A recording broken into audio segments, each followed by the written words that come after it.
آله الكرام أصحاب النظام شأن لله لهم الفاتحة. أعوذ بالله من الشيطان الرجيم. بسم الله الرحمن الرحيم.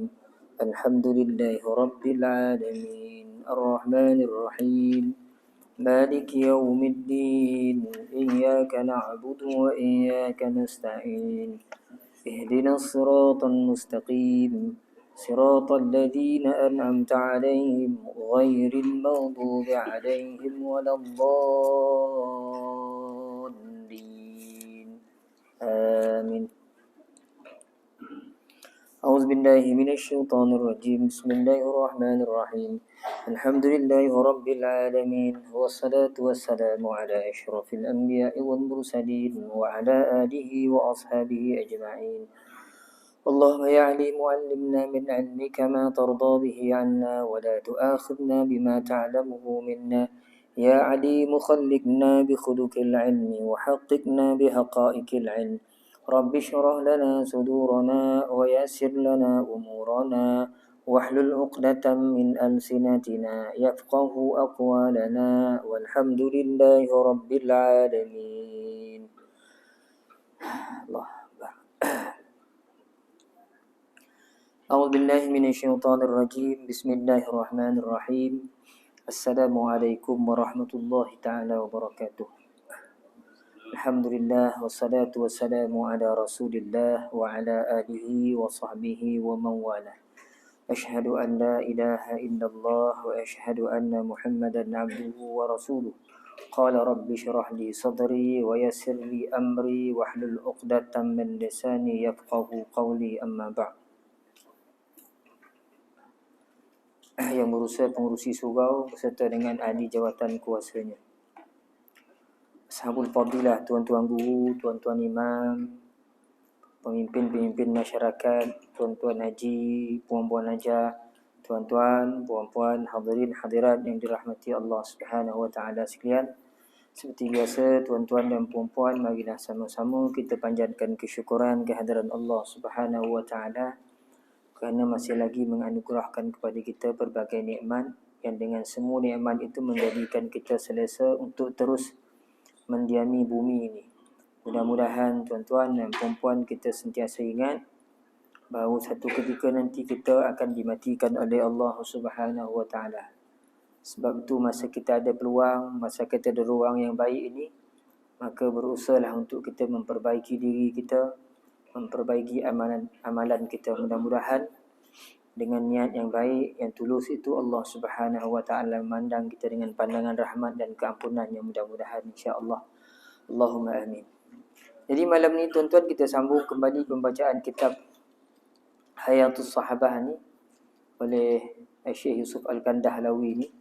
Kita sampai ke muka surat itu hari, muka surat 53, satu riwayat. Bismillahirrahmanirrahim. Dalam riwayat lain, Abu Nuaim telah meriwayatkan daripada Abu Saleh berkata, Abu Saleh berkata, Dirar bin Damrah, ni kita baca sedikit, kita ulang sikit. Dirar bin Damrah Al-Kinani telah masuk ke dalam majlis Muawiyah. Muawiyah berkata kepadanya, sifatkanlah kepadaku mengenai peribadi Ali. Jadi kita sama-sama tahu dulu kan Muawiyah ni satu ketika dia pernah berperang dengan Sayyidina Ali. Jadi Dirar ni sebelah pihak Sayyidina Ali. Lalu Dirar bertanya, apakah engkau tidak akan marah kepadaku? Muawiyah suruh Dirar cerita tentang Sayyidina Ali. Kata Dirar, kau tak marah aku ceritakan tentang Sayyidina Ali ni? Jawab Muawiyah, tidak. Dirar berkata, ketahuilah bahawa Ali itu adalah seorang yang berpandangan jauh. Orangnya kuat. Itu perkataan pertama yang keluar daripada mulut Dirar. Bila ditanya tentang Sayyidina Ali, Dirar jawab, Sayyidina Ali ni pandangan dia jauh. Orangnya kuat pula tu. Ibnu Asakir ada meriwayatkan daripada Al-Haris. Nak cerita ni bagaimana Sayyidina Ali ni, pandangan Sayyidina Ali ni. Datang seorang lelaki, satu hari datang seorang lelaki jumpa Sayyidina Ali. Dia tanya Sayyidina Ali, wahai Ali, beritahu aku tentang takdir. Apa itu takdir? Sayyidina Ali pun jawab, jalan yang gelap, janganlah kamu melaluinya. Tanya tentang takdir, Sayyidina Ali kata, itu jalan yang gelap, kau jangan lalu, kata Sayyidina Ali. Orang tu tak puas hati. Tanya kali kedua, soalan yang sama. Beritahu aku, wahai Ali, tentang takdir. Apa benda takdir ni? Sayyidina Ali jawab, laut yang dalam, jangan kamu cuba menyelam. Tak puas hati lagi orang ni. Apa jawab lain soalan, lain jawapan ni? Tanya kali ketiga, soalan yang sama juga. Beritahu aku Ali, apa itu takdir?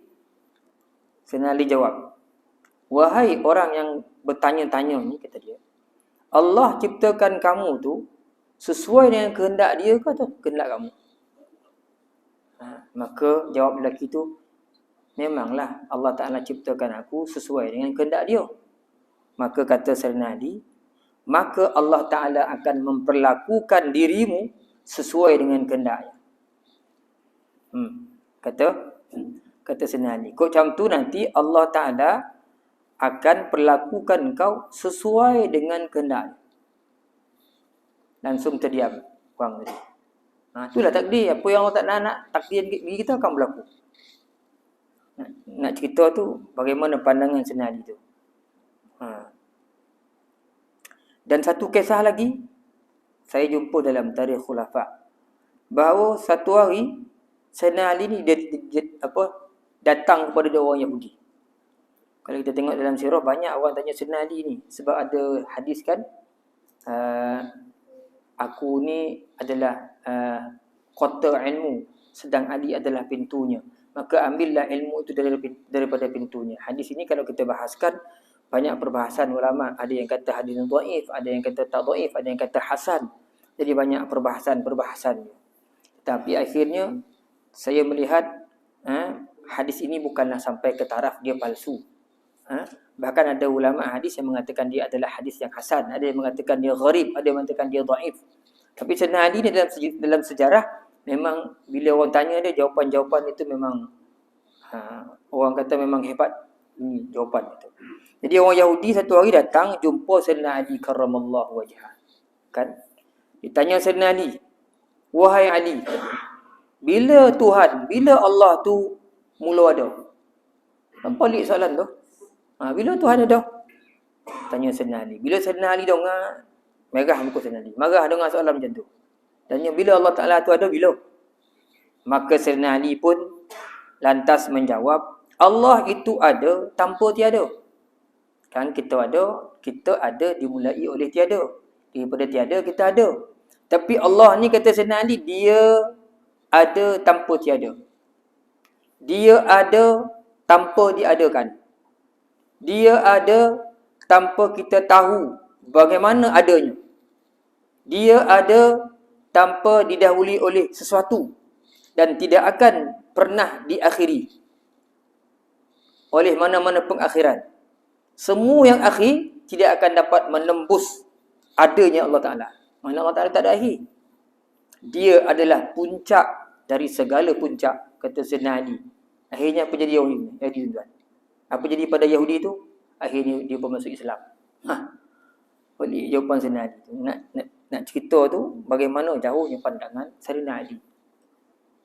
Kemudian dia kata Sayyidina Ali ni kuat. Ya kuat. Sayyidina Ali lah yang telah membunuh Amru bin Abdu. Dalam sejarah masyarakat Arab Jahiliyah, ada seorang 45 orang, orang tak berani bertempur dengan dia. Dia diiktiraf sebagai orang yang paling kuat, yang paling gagah. Bila orang dengar nama Amru bin Abdu ni, panjang nama saya tengok dalam sirah tu, panjang nama orang tu. Nama orang tu Amru bin Abdu bin Qis bin Abduwud bin Nas bin Malik bin Hasal bin Amir bin Luai bin Ghalib. Panjanglah nama ni. Syukur Mustafa bin Laham tak tahu dah apa itu. Arab sampai berapa 789 sampai Ghalib akhir.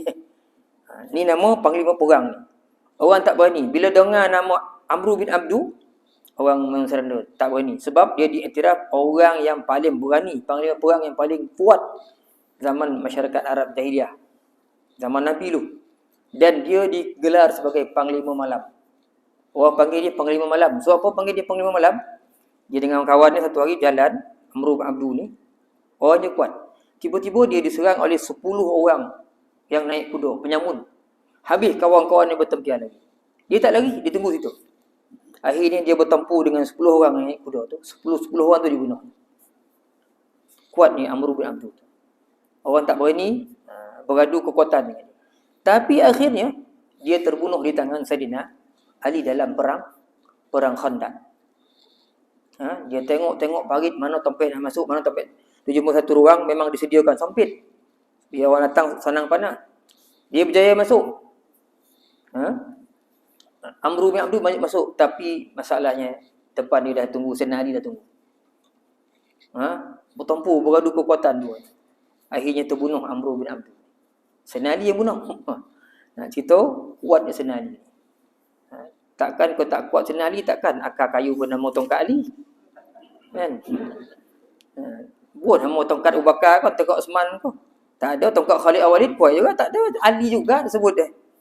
Maknanya kuat dah tu, kan? Kau tak percaya kuat. Kalau nak tahu kuat Saidina Ali melampau cakap ni. Kau tak percaya kuat Saidina Ali tu, pergi cari akar kayu tongkat Ali, pergi cabut buat rapek. Cari macam ni, tak cabut daun-daun ni, tinggal elok di situ. Patah-patah dah tu, dia tetap tak tercabut. So, tu pernah jemput tak akar kayu tongkat Ali tu? Tak pernah jemput. Cuba cari. Dia tarik, tuan tarik je ni, daun-daun tu betul-betul tinggal batang kayu je tu. Dia tak patah, dia tak terjebut. Orang buat yang baik kata, Ustaz, dia cabut tak boleh tangan depan. Walaupun dia ahli, dia cabut tangan belakang macam ni. Tanya tidak lah. Macam ni lagi, tangan depan tak dapat, tangan belakang tak lagi kan. Itu riwayat orang tua-tua yang buat ubek lah. Saya dengar je. Saya meriwayat je. Kalau tak betul lah tu. Kalau nak tahu betul tak betul, tuan pergi cari akar kayu tu, pergi cuba cabut tangan belakang. Betul tak? Kau dapat cabut tu, sah lah, betul lah tu. Kan? Jadi, akhirnya, dia mati di tangan Saidina Ali. Kuat Saidina Ali tu. Saidina Ali tu, dia botak. Kulit dia sawo matang. Mengikut Imam Suyuti, dia botak je. Orang yang botak. Kulit sawo matang. Dia tak tinggi, tak rendah sangat, tak tinggi. Dia sederhana Saidina Ali. Kulit sawo matang macam kita, dengan coklat kulit Saidina Ali ni. Kalau botak tak ada rambut. Janggut berwarna putih. Macam kapas kata Saidina Ali. Kata Imam Suyuti rahmatullah alaihi. Itu tentang sikit fizikal Saidina Ali ni. Nabi pernah sebut, kuatnya Saidina Ali, Nabi pernah sebut apa? Sesungguhnya kemenangan tentera Islam dalam perang Khaybar adalah melalui Ali, melalui tangan Ali. Kita perang nak lawan orang Yahudi tu, Nabi sebut hari nak berikan panji-panji perang tu, satu kemuliaan bila diberi panji-panji perang, bendera perang tu, mengutai peperangan tu. Orang semua berharap hari itu masa perang dengan Khaybar, orang akan diberikan panji-panji tu. Semua sahabat berharap Nabi akan pergi ke dia, Nabi akan pergi dia. Lalu Nabi tanya sahabat, mana Ali? Kata sahabat, Ali sakit mata. Rasulullah pun masukkan tangan mulut dia, sapu kat mata Saidina Ali, elok mata Saidina Ali. Bagi panji-panji kat Saidina Ali. Sebab itu, satu riwayat daripada Jabir bin Ibnu Abdullah, melalui Ibnu Asakir, mengatakan bahawasanya dalam perang Khaybar tu, nak masuk dalam kota tak boleh. Jadi tak boleh nak kalahkan orang Yahudi dalam kota tu. Sebab dia di benteng kubu, kemudian ada pintu. Pintu tu, bahasa kita siap alih lah borek Jadi nak masuk tak boleh. Nak kalahkan orang dalam tu, musuh dalam tu, mesti melalui pintu benteng. Kut pintu lah. Tak boleh masuk. Saidina Ali masuk seorang-seorang. Dia yang pertama tolak pintu tu. Menerobos masuk. Bila dia berjaya tolak pintu tu, akhirnya orang Islam dapat masuk dalam kota tu, lantas menakluk orang Yahudi pada ketika itu. Dia tolak pintu tu seorang-seorang, Saidina Ali. Kata Jabir bin Abdullah. Seseorang tolak pintu tu. Macam tolak pintu biasa orang kan. Masalah lepas tu, dah menang tu, orang nak tutup pintu tu, kata Jabir bin Abdullah, 40 orang sama-sama tolak, tak bergerak pintu tu. Macam mana Saidina Ali tolak ni? Tak bergerak pintu tu. Itu riwayat Jabir ibn Abdullah. Masa ditolak tu, tentera Islam tengok, macam mudah pak. Lepas tu dah sudah orang nak tutup pintu tu, 40 orang tak bergerak pintu kubu tu. Kalau menurut riwayat Ibn Ishaq dalam kitabnya Al-Musannaf, dan juga riwayat daripada Al-Maghazi kitab dia, dan juga riwayat daripada Ibnu Asakir melalui Abu Rabi', disebutkan di situ dalam perang Khaybar tu, Sayyidina Ali ni dia rompuh pintu tu seorang-seorang, dia pegang pintu tu. Sambil dia pegang pintu tu, dia bertempur dengan orang. Sampai menang. Lepas tu dia lepeh pintu tu. Lepas tu sahabat tengok ada 8 orang cuba nak balik pintu, tak dapat balik pintu tu. Nak angkat pintu tu, 8 orang angkat, tak dapat nak balik pintu tu. Padahal Sayyidina Ali tadi pegang bawa bertempur ni. Tak tahulah jadi pergi saya ke dia apa ke. Lepas tu lepeh balik, bila dah menang lepeh pintu tu. Datanglah 8 orang sahabat nak alih pintu tu. 8 orang angkat tak lepeh. Sayyidina Ali tadi angkat seorang lah. Itu nak kata kan, kehebatan Sayyidina Ali tu. Tapi kalau tuan-tuan makan 3 liter air tungkat Ali pun tak apa, Sayyidina Ali dah. Walaupun nama tungkat Ali kan. Ini nak cerita ni gagahnya tungkat Ali tu. Sebab itu Sa'id bin Musayyab menyebutkan dalam perang Uhud ya, Sayyidina Ali konon 6 boleh pukulan kuat, 6 boleh. Orang Lampung dia mana? Dia masih lagi stay togak yang tu ya. Itu Sayyidina Ali karramallahu wajhah. Sebab itulah Nabi sebut sesungguhnya kita dalam Sahih Bukhari Muslim tu, Nabi sebut kemenangan di Khaybar adalah melalui tangan Ali. Jadi hebat Sayyidina Ali. Itu cerita kuat dia lah. Apabila berkata, maka perkataannya jelas dan tepat. Apabila menghukum, maka beliau berlaku adil. Kalau dia cakap dia jelas. Kok dia menghukum, adil. Satu hari, daripada Ibnu Asakir juga riwayat dia. Satu hari, datang orang. Bawa seorang lelaki, dia hadapkan depan Sayyidina Ali. Dia marah. Dia mengadu pada Sayyidina Ali, minta Sayyidina Ali hukum orang lelaki ni. Kenapa kata Sayyidina Ali? Orang ini telah berkata kepadaku bahawanya dia telah bermimpi tidur dengan ibuku. Marahlah orang tu. Orang jumpa orang lelaki tu, aku mimpi tidur dengan ibu kau, kata dia. Jadi sahabat ni marah, dia bawa ke Sayyidina Ali, tanggap orang tu bawa Sayyidina Ali. Aku minta Sayyidina Ali hukum. Macam mana nak cerita orang mimpi? Orang tu mimpi tidur dengan mak sahabatnya. Sahabatnya marah, bawa Sayyidina Ali, minta Sayyidina Ali hukum. Kalau tuan-tuan nak hukum macam mana tu? Saya nak hukum. Kalau tuannya fikiran macam mana nak hukum orang tu? Mimpi ya. Kok saya jumpa Tuan Imam tadi saya mimpi saya curi Tuan Imam punya lampu 3 ekor. Nak bawa balik polis kau? Apa tu Sayyidina Ali buat dah? Kan? Apa Sayyidina Ali buat? Dia tengok orang, Sayyidina Ali tengok orang tu, ya Allah. Mimpi ya. Tapi tak puas hati sebab perkataan tidur dengan ibu tu. Dia mimpi tidur dengan ibu tu, kata dia. Sayyidina Ali kata, kau bawa orang lelaki ni tengah-tengah panih. Suruh dia berdiri tengah panih tu, kau sabat bayang-bayang ni. Tengok otak Sayyidina Ali. Ya mimpi bukan betul. Kau marah kan, kau marah betul ke orang ni. Okey. Kau jamu dia tengah panih. Jamu tengah panih kan ada bayang-bayang ni. Kau sabat bayang-bayang dia tu. Lelaki fikir, hai, soalik Sayyidina Ali. Ya mimpi kan lah. Kau tak boleh sabat badan sebab mimpi. Sabat bayang-bayang. Itulah nak cerita tuan bagaimana cerdiknya Sayyidina Ali. Bila dia menghukum, dia adil. Semua ilmu itu bersumber daripadanya. Hikmah memancar daripada mulutnya. Kan? Sesuai lah Nabi sebut. Kalau aku kata ilmu, Ali dah pintunya. Kan? Sumber ilmu, kemudian dia apa? Hikmah mancar daripada mulutnya. Dia selalu zuhud daripada urusan dunia dan kenikmatannya. Selalu suka pada malam hari dan kegelapannya untuk beribadah. Bila sebut tentang Sayyidina Ali ni, kalau kita tengok dalam kitab-kitab sirah kan, sahabat ni kita akan jumpa. Sayyidina Ali ni di kalangan sahabat yang dia banyak nulis syair juga. Tulisan-tulisan dia. Banyak hikmah-hikmah yang keluar daripada akal fikirannya, daripada mulutnya, daripada tulisannya. Jadi antaranya Sayyidina Ali pernah sebut satu ketika setelah dia ditikam oleh Abu Muljam kan, lepas main subuh, orang tikam dari belakang dia, anak dia Sayyidina Hasan pegang dia sambil menangis, tak tahan, mengalir mata. Dalam keadaan itu pun Sayyidina Ali sampai lagi mengeluarkan kata-kata hikmahnya kepada anaknya. Disebutkan, ini riwayat daripada Uqbah bin Abi Sya'bah. Kata dia, wahai Hasan, kata dia, anakku, hati-hatilah engkau, jagalah engkau 4 perkara dan 4 perkara yang lain. Jadi 8 lah. Dia sebut 4 perkara dulu. Hati-hatilah, jagalah 4 perkara ni dan 4 perkara yang lain. Jagalah 4 perkara dan hati-hati dengan 4 perkara yang lain, kata Sayyidina Ali. Bila Sayyidina Hasan dengar, dia tanya, perkara apakah itu wahai ayah? Ni dia nak meninggal. Kata Sayyidina Ali, 4 perkara yang pertama tu yang kau kena jaga. Satu, sesungguhnya kekayaan yang terbesar adalah akal kita sebenarnya. Orang, kekayaan sebenarnya akal kita. Kalau orang tu banyak, tak ada akal, kena kelentong ke orang. Kan? Orang kok miskin macam mana pun, bila akal berjalan, tak heran satu hari dia akan jadi kaya. Orang lemah macam mana pun lemah, kalau dia ada akal, dia ada kekuatan. Dia boleh mengalahkan jumlah yang banyak. Kan dalam Quran, kam min fi'atin qalilatin ghalabat fi'atan katsiratan biiznillah. Berapa banyak golongan yang sedikit boleh mengalahkan golongan yang banyak. Jadi melalui akal ni macam-macam bodoh. Jadi orang yang ada akal ni sebenarnya, dia adalah orang yang kaya sebenarnya. Jadi Sayyidina Ali kata, kekayaan yang sebenar yang terbesar adalah akal. Kedua, kata dia, kefakiran yang paling buruk adalah kebodohan.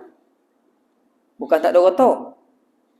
Yang paling buruk sekali, miskin, fakir yang paling teruk sekali, kata Sayyidina Ali, adalah bodoh. Kebodohan. Lebih-lebih lagi perkara yang melibatkan hal-hal urusan agama kita. Itulah kefakiran yang paling teruk, kata Sayyidina Ali. Kemudian yang ketiga, kebiadaban yang paling keji adalah ujub. Keji. Ujub ni rasa bangga diri dalam hati sendiri. Orang ni tak tahu. Dia berbeza dengan sombong. Sombong ni perbuatan tu orang nampak. Jalan berlagak, sombong tu nampak lagak tu. Tapi ujub dia orang tak nampak. Dia seorang-seorang yang tahu.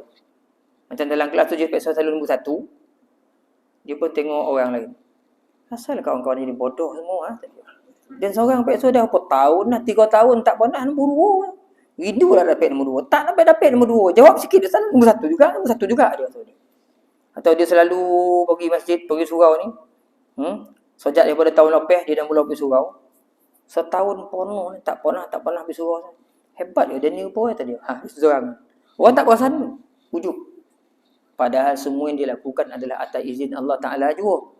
Dia rasa bangga, rasa hebat diri dia. Ujub dia rasa diri hebat. Itulah biadab yang paling keji, kata Sayyidina Ali. Dia rasa dia yang buat. Sebenarnya, atas izin Allah Ta'ala semuanya. Yang keempat, pekerjaan yang paling mulia, kata Sayyidina Ali, adalah budi baik. Kita berbudi baik-baik pada orang. Kan? Itulah pekerjaan yang paling mulia, kata Sayyidina Ali karramallahu wajhah. Tanya Sayyidina Hasan lagi, 4 perkara tu ya, yang suruh hati-hati tu apa? Jawab Sayyidina Ali. 1, kata Sayyidina Ali, jangan bersahabat dengan orang bodoh. Sebab orang bodoh ni, bila dia berniat nak menyenangkan kamu, bukan menyenangkan kau, menyusahkan kau sebab kebodohan tu. Dia nak tolong kau, di akhir bukan tolong, menyusahkan. Kata Sayyidina Ali, jangan bersahabat dengan orang bodoh. Kedua, jangan bersahabat dengan pembohong. Sebab dia akan mendekatkan kamu dengan perkara yang kamu hendak jauhi. Dan dia akan menjauhkan kamu dengan perkara yang kau nak dekati. Itu pembohong. Ketiga, kata Sayyidina Ali, jangan bersahabat dengan orang kedekut. Sebab dia tidak akan mempedulikan kau apabila satu saat nanti kau amat-amat memerlukan. Dia tak peduli kau pun, orang kedekut. Dan yang keempat, kata Sayyidina Ali, jangan bersahabat dengan orang yang derhaka. Sebab dia akan menjualmu dengan harga yang amat murah. Jangan kawan dengan orang derhaka pada Tuhan ni. Sebab besok dia akan menjualmu dengan harga yang amat murah. Kata Sayyidina Ali. Jadi kalau kita tengok tuan-tuan, ada banyak kata-kata hikmah yang keluar daripada mulut Sayyidina Ali ni sebenarnya. Jadi tak heranlah. Ada banyak riwayat mengatakan tentang bagaimana kecerdikan Ali ni. Dia zuhud. Sayyidina Ali ni suka pakai baju yang kueh kasar-kasar, kueh-kueh. Makanan yang murah-murah. Itu Sayyidina Ali. Dan dia suka pada kegelapan malam, kerana malam itulah dia boleh beribadah pada Allah Subhanahu Wa Taala. Kita akan jumpa nanti insya-Allah tuan-tuan macam mana ibadah Sayyidina Ali. Beliau sering menangis dan sentiasa berfikir panjang. Sering membalikkan tapak tangannya petanda sedang berada dalam keadaan susah. Dan sering berkata kepada dirinya sendiri dengan nada penyesalan. Beliau suka pada pakaian yang kasar dan buruk dan suka makanan yang tidak mewah. Ni Sayyidina Ali. Jauh pada kita kan. Kita makan kunduri tak ada lem chop, tak ada ayam kambing golek, marah kita. Sayyidina Ali, Allahu Akbar tuan. Sukarlah kita nak ciru Sayyidina Ali. Di rumah kan Rasulullah datang rumah Sayyidina Ali. Sayyidina Aisyah masa tu tengah giling apa kan, tepung kan. Minta kat Rasulullah, ya Rasulullah, wahai aku ambil dah seorang apa khadam nak tolong aku. Tak, Rasulullah tak panggil khadam, nak ceritakan susahnya Sayyidina Ali. Tak ada khadam, tak ada apa rumah Sayyidina Ali ni. Fatimah lah yang jadi khadam, jadi semua. Yang berkocok semua-semua kan, sampai kasar-kasar tangan Fatimah. Cerita kan, Sayyidina Ali ni bukan orang kaya orang apa kan. Dia jenis tak suka mewah. Demi Allah, apabila beliau mendekati kami, maka beliau seolah-olah seperti seorang rakyat biasa. Dan selalu menjawab apabila kami soal. Memang banyak tuan. Saya ada kitab Tarikh Khulafa ni, Imam Suyuti yang sekarang dia cerita tentang daripada zaman Khulafa Rasyidin, 4 orang ni sampai sahabat-sahabat yang lain tu yang jadi ketua, yang pernah jadi pemimpin lah. Memang dalam tu bila kita buka bab tentang kisah Sayyidina Ali ni, memang banyak soalan-soalan orang bagi pada Sayyidina Ali. Cerita-cerita tentang Sayyidina Ali ni. Banyak sangatlah orang bagi. Cerita tentang bagaimana Sayyidina Ali ni orang selalu soal. Dia bila orang soal dia akan jawab. Walaupun beliau itu terlalu dekat dengan kami, namun kami tidak berani bercakap di depannya kerana peribadinya yang luhur. Orang nak cakap depan dia pun togan. Alimnya, waraknya Sayyidina Ali. Apabila beliau tersenyum, maka senyumannya itu bagaikan mutiara. Beliau selalu menghormati orang yang selalu mentaati perintah agama dan suka terhadap orang miskin, sehingga orang kuat tidak dapat melakukan perbuatan curang dan tidak berputus asa daripada keadilan. Jadi Sayyidina Ali ni dia hormat pada orang-orang yang mentaati perintah agama. Dalam hadis yang panjang ada dicerita bagaimana dia bila orang lantik senang bakar, dia terus turunkan baiat dan justinya pada Abu Bakar.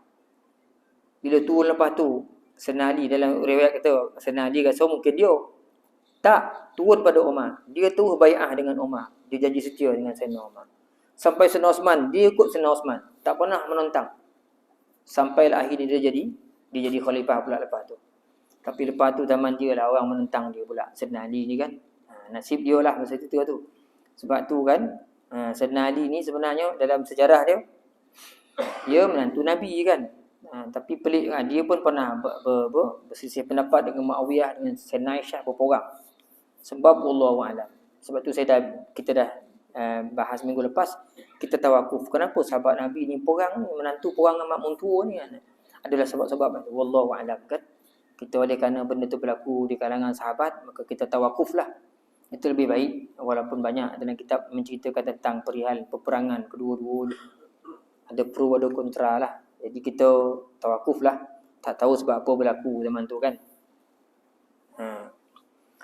Itulah Sayyidina Ali.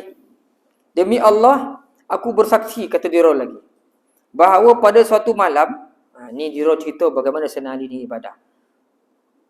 Aku melihat beliau masuk ke dalam mihrabnya sambil memegang janggutnya. Sayyidina Ali masuk sambil main janggut Dan beliau amat gelisah sekali sambil menangis tersedu-sedu. Seolah-olah aku saat ini sedang mendengarkan ratapan. Dongah dia meratap Sayyidina Ali. Dia berkata kepada dunia. Bukan kat orang, kat dunia. Cakap seorang, wahai dunia, kata dia. Mengapakah kamu menipuku? Dan mengapakah kamu selalu merindukan aku? Sebab tu tak salah saya dah dengar kan. Sayyidina Ali pernah sebut. Dunia ni ada 2 sifat. Satu mukbilah, satu mudbirah.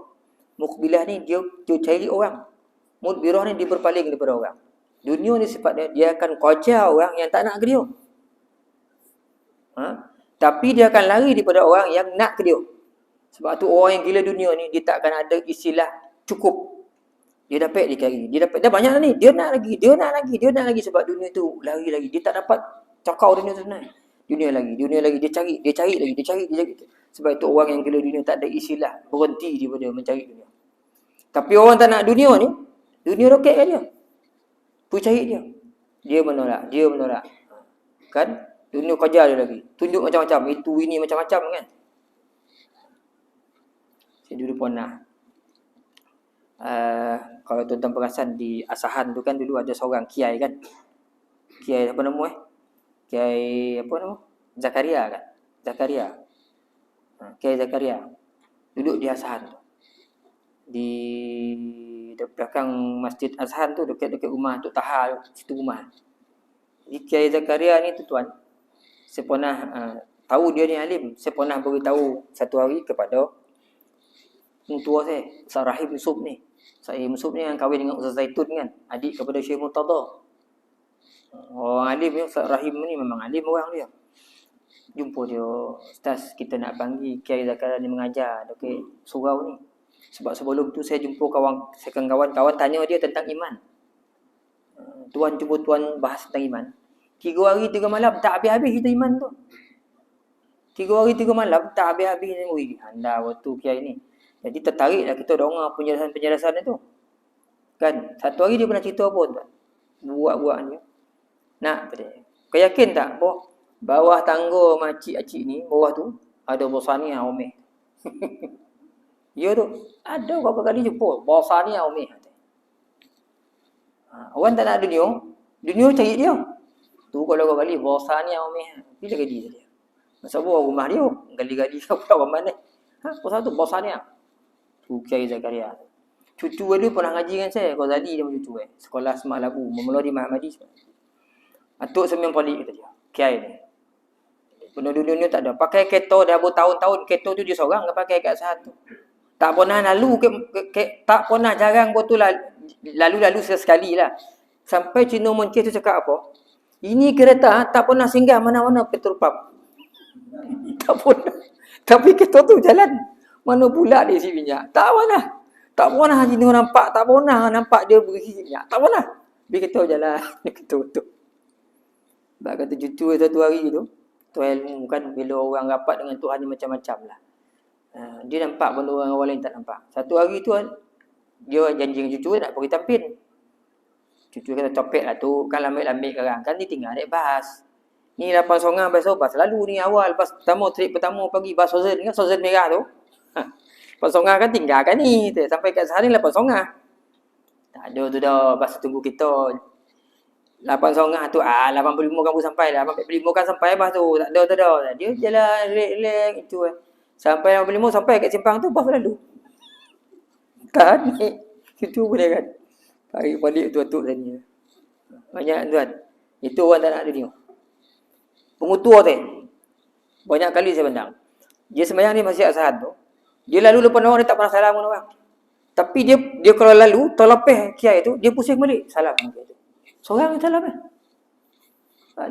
Nah, hebat Kiai Zakaria ni. Dia terlepeh jalan tu, saya pernah sekali duduk sebelah kiai tu. Terlepeh dia. Dia pusing balik tengok. Dia salam. Kiai tu. Ingat antara perbuatan kiai ni, dia masuk tuan sembahyang Jumaat kan. Semua abak tak tahu apa jenis minyak wangi dia akan keluarkan handkerchief. Handkerchief tu. Tuala kocik tu. Tuala kocik dia keluar, dia pun letak ke tangan dia bersugi. Tu dia masuk. Itulah amalan. Sampailah hari dia meninggal dunia lah. Memang hebat. Ini orang tak nak dunia. Tapi dunia bekerja-kerja. Macam-macam bondo dekat dia.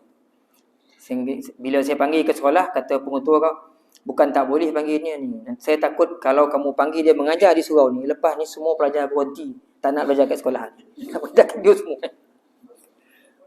Bila dia cerita hal agama tu, hal agama ni memang menarik.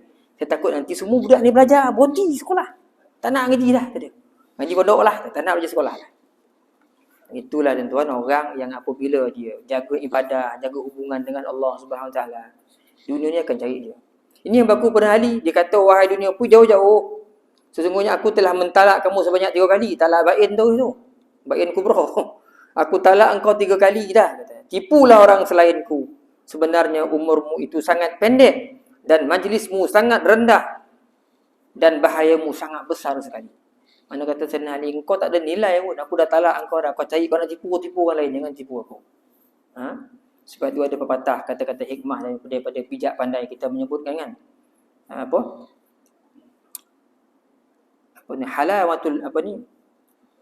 halawatul dunya liman jahala wa muraratud dunya liman aqala. Dunia ni nampak manis bagi orang yang jahil je. Tetapi dia jadi pahit bagi orang-orang yang berakal. Di dalam maksud dia kata-kata hikmah tu daripada bijak pandai gitu. Dunia ni nampak manis bagi orang-orang yang jahil, tetapi dia amat-amat pahit bagi orang-orang yang berakal. Itu kata-kata hikmah daripada bijak pandai gitulah. Ini yang disebut oleh Sayyidina Ali, kau tak ada nilai, majlis kau tu sangat rendah, hina, dan bahayamu sangat besar sekali, kata Sayyidina Ali. Alangkah sengsaranya diriku ini kerana bekalanku sangat sedikit sekali, sedangkan perjalananku di akhirat sangat jauh sekali dan perjalanannya sangat berbahaya sekali. Sayyidina Ali yang macam yang berat dia kata bekalan sedikit. Oh, kita ni apa nak kebah bekalan kita ni? Bukan sikit, ciput. Maknanya sikit terlampau sikit pun. Sayyidina Ali macam ni amalan dia kata bekalan aku sangat sedikit. Kita ni ya Allah Tuhan, apa yang nak jadi amalan tu Allahu a'lam, tak tahulah banyak mana amalan kita ni. Kok banyak pun tak tahulah banyak mana diterima oleh Allah Subhanahu wa taala. Sedangkan akhirat tu perjalanan dia jauh, sangat panjang, kata Sayyidina Ali. Dah kat mahsyar sampai 50,000 tahun.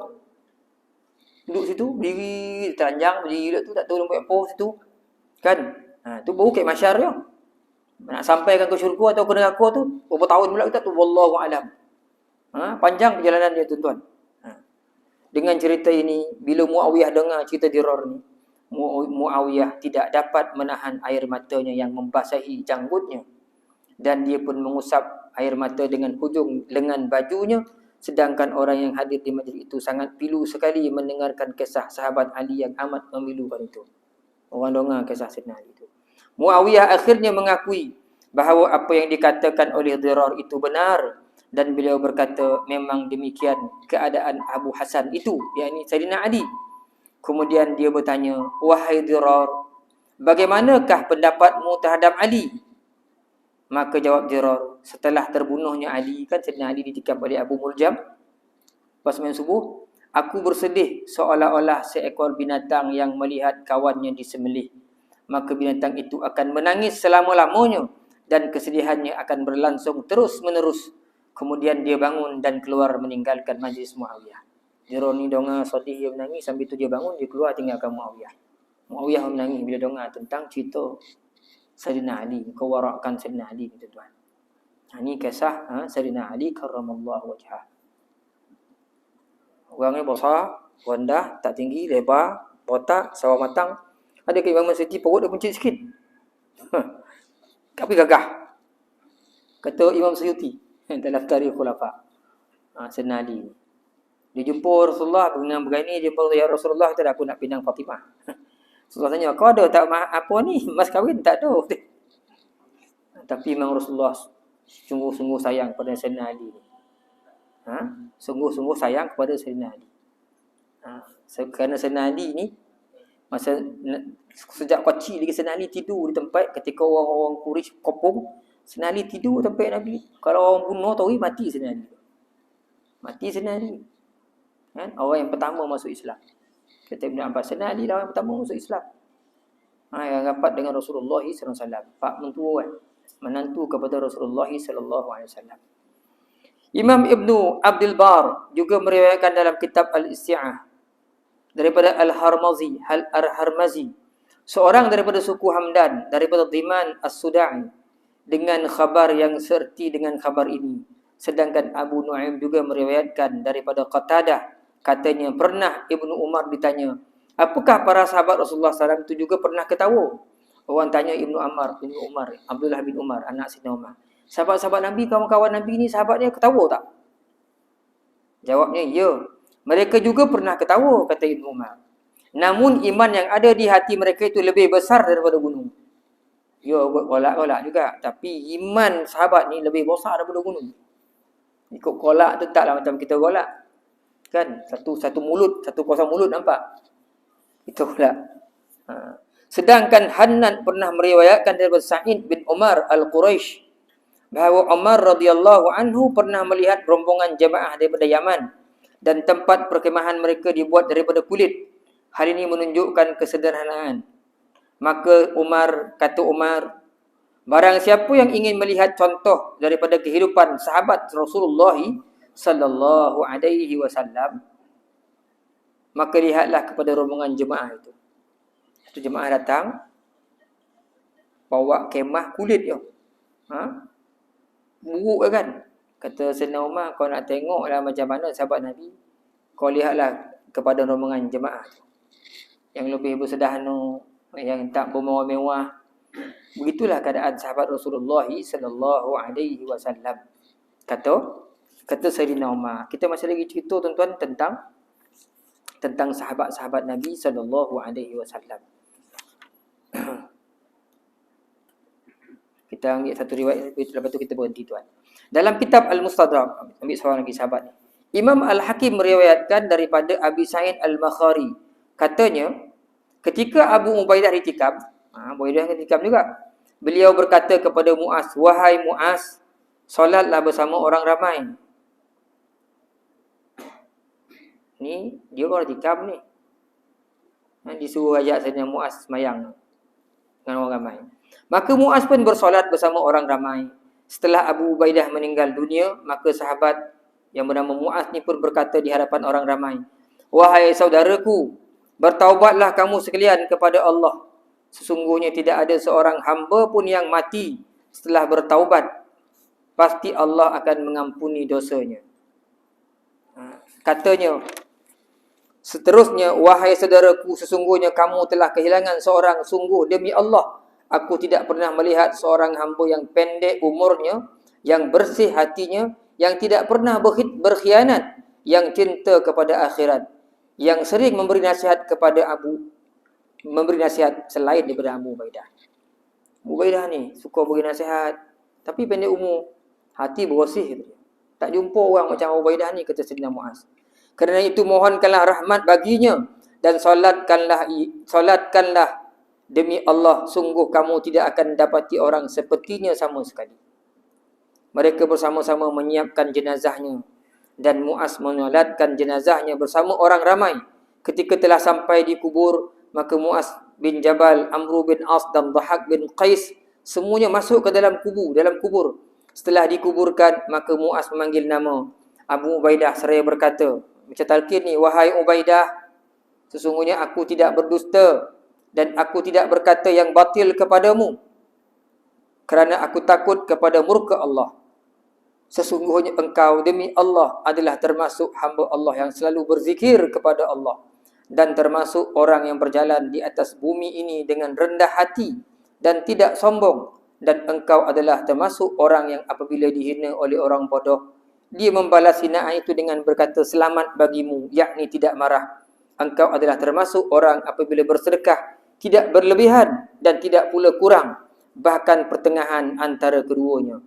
Kamu demi Allah termasuk orang yang peramah, yang selalu berlaku tawaduk, yang selalu mengasihi anak yatim dan kaum yang miskin, dan engkau adalah termasuk orang yang selalu membenci kepada orang yang berkhianat dan murka. Ini orang puji Abu Ubaidah, kan? Sebagai penutup tuan-tuan untuk malam ni, Abu Ubaidah ni dalam kisah dia, dalam perang Uhud, kan, bila Nabi disorang, sahabat-sahabat dah lari begitu tu, bila nampak Nabi disorang oleh orang Quraisy, kita dah belajar kan dalam kitab Ar-Rahiqul Maktum tu. Abu Ubaidah ni antara orang yang buat benteng melindungi Rasulullah sallallahu alaihi wasallam. Sampai akhir mempertahankan Nabi itu berjaya, mereka mempertahankan Nabi, termasuk Abu Ubaidah ni. Tapi Nabi dahi koyak, darah, kan, gigi patah. Kemudian ada dua besi, rantai baju besi tu, masuk ke pipi Nabi. Masuk ke pipi Nabi. Sayyidina Abu Bakar, sahabat-sahabat tengok, nangis tengok Rasulullah keadaan begitu. Habis Sayyidina Abu Bakar pun datang, dia nak cabut rantai besi daripada baju besi tu. Abu Ubaidah tak tahan. Wahai Abu Bakar, kau jangan cabutlah, nanti Rasulullah sakit, katanya. Bagi aku cabut. Abu Bakar pun heran, macam nak cabut. Kalau kau cabut, dia cabut sama ya. Bagi aku cabut, wahai Abu Bakar, kata Abu Ubaidah. Macam mana dia cabut tuan? Tak cabut. Abu Ubaidah tak cabut. Dia pergi doket ke pipi Nabi, dia gigitnya rantai besi tu. Sekira-kira dia rasa dia digigit, patah gigi dia. Patah gigi dia dan patah juga rantai besi tu. Satu. Tinggal satu lagi, dia gigit pula pakai gigi kecil yang kedua. Patah gigi kecil yang kedua, patah juga rantai besi tu. Akhirnya dia boleh tarik kontribusi budak tu terus tak menyakiti Nabi SAW. InsyaAllah Abu Ubaidah. Sampai akhirnya Sayyidina Abu Bakar kata, sesungguhnya sebaik-baik orang yang rongak adalah Abu Ubaidah. Habis 2 petang.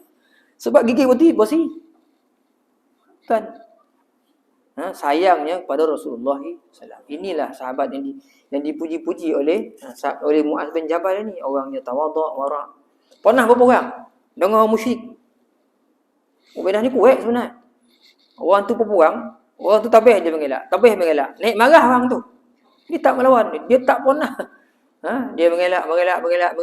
Tak nak bunuh orang. Akhirnya, orang ni sentiasa.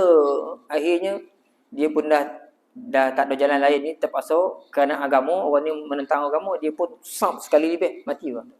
Siapa orang tuan? Ayah sendiri. Ayah dia. Dia ngelak air.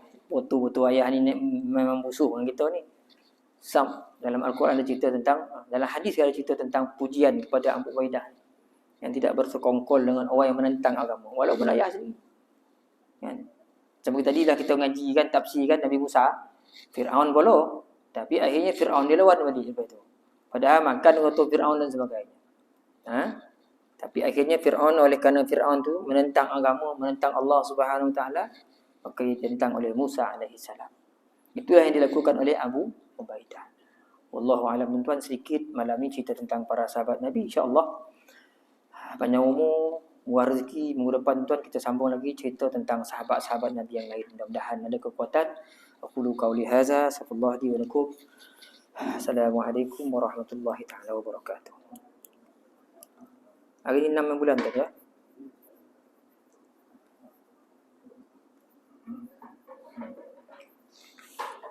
Ada soalan ke? Tak ada kuliah apa ni, tak ada soalan ke? Saya selalu kalau ada soalan saya pandang lelaki ya. Kalau lelaki tak ada tu tak ada lah tu. Tak ada. Okey tuan, kita berhenti kat sini. Ya, ada. Kalau dapat, saya tak janji ya, kalau dapat jawab saya jawab, kalau tak dapat jawab saya hutang dululah sebab ilmu ni bukan kita punya. Ya tuan.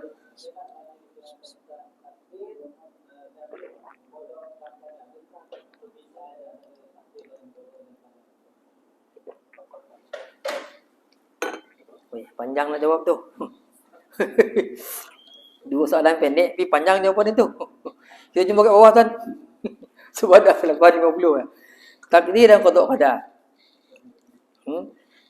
Sahabat tu tanya tentang takdir dan qada qadar. Apa beza takdir dengan qada qadar tu?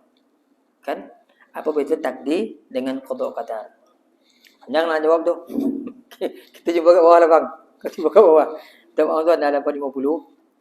Saya sebenarnya ada kerja sebenarnya hari ni. Jadi saya ingat nak balik copet, ingat nak habis 8 sorang. Tak juga 8 sorang. Lepas 50 juga habis. Tak apalah, kita kunci je tuan. Bang, jumpa kat bawah ya. InsyaAllah. Bismillahirrahmanirrahim. Alhamdulillah Rabbil Alamin. Wassalatu wassalamu ala asyrafil anbiya wal mursalin. Wa ala alihi wa ashabi ajma'in. Allahumma zidna ilman nafi'a warzuqna fahma. Allahumma rzuqna fahman nabiyyin wa hamdal mursalin. Birahmatika ya arhamar rahimin. اللهم ارزق أولادنا بالنجاح في كل امتحانهم برحمتك يا أرحم الراحمين. اللهم زلل لهم صعوبة أمرهم وسهل عليهم مشقة دراستهم وارزقهم من الخير أكثر مما نطلب واصرف عنهم كل شر إنك على كل شيء قدير والحمد لله رب العالمين. تسبيح كفارة سورة العصر. سبحانك الله بحمدك أشهد أن لا إله إلا أنت أستغفرك وأتوب إليك. سبحانك الله بحمدك أشهد أن لا إله إلا أنت أستغفرك وأتوب إليك. سبحانك اللهم وبحمدك أشهد أن لا إله إلا أنت أستغفرك وأتوب إليك.